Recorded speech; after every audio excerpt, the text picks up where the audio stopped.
പലപ്പോഴും ആളുകൾ പറയുന്നൊരു കംപ്ലൈൻ്റാണ്, ഞാൻ പഞ്ചായത്ത് വോട്ട് ചെയ്തിരുന്നു, എനിക്ക് പഞ്ചായത്ത് വോട്ടേഴ്സ് ലിസ്റ്റിൽ പേരുണ്ട്, പക്ഷേ നിയമസഭ വോട്ടേഴ്സ് ലിസ്റ്റിൽ എന്തുകൊണ്ട് വന്നില്ല? അതിനുള്ള ഉത്തരം ഒന്നേ ഉള്ളൂ. പഞ്ചായത്ത് വോട്ടേഴ്സ് ലിസ്റ്റ് തയ്യാറാക്കുന്നത് സ്റ്റേറ്റ് ഇലക്ഷൻ കമ്മീഷനാണ്. അത് സംസ്ഥാനത്തിൻ്റെ പരിധിയിൽ വരുന്ന കാര്യമാണ്. സംസ്ഥാന തിരഞ്ഞെടുപ്പ് കമ്മീഷനാണ് അതിൻ്റെ പൂർണ്ണ ഉത്തരവാദി. അതും ഇലക്ഷൻ കമ്മീഷൻ ഓഫ് ഇന്ത്യയുടെ വോട്ടേഴ്സ് ലിസ്റ്റുമായിട്ട് യാതൊരു ബന്ധവുമില്ല. ഇലക്ഷൻ കമ്മീഷൻ ഓഫ് ഇന്ത്യ തയ്യാറാക്കുന്ന വോട്ടേഴ്സ് ലിസ്റ്റ് അസംബ്ലി അതുപോലെ പാർലമെൻറ്റിലേക്കുള്ള ഇലക്ഷന് വേണ്ടിയിട്ടുള്ളതാണ്.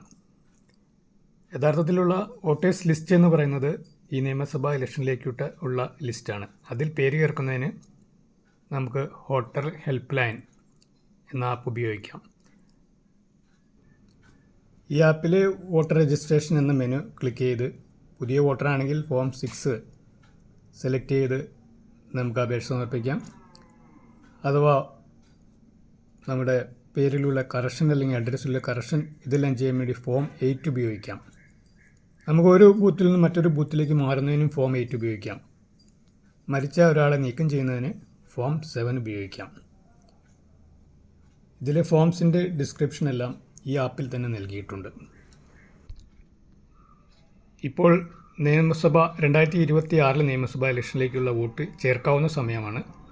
ഈ ആപ്പ് ഉപയോഗിച്ച് നമുക്ക് നേരിട്ട് വോട്ട് ചേർക്കാം, വോട്ടിന് അപേക്ഷ കൊടുക്കാവുന്നതാണ്.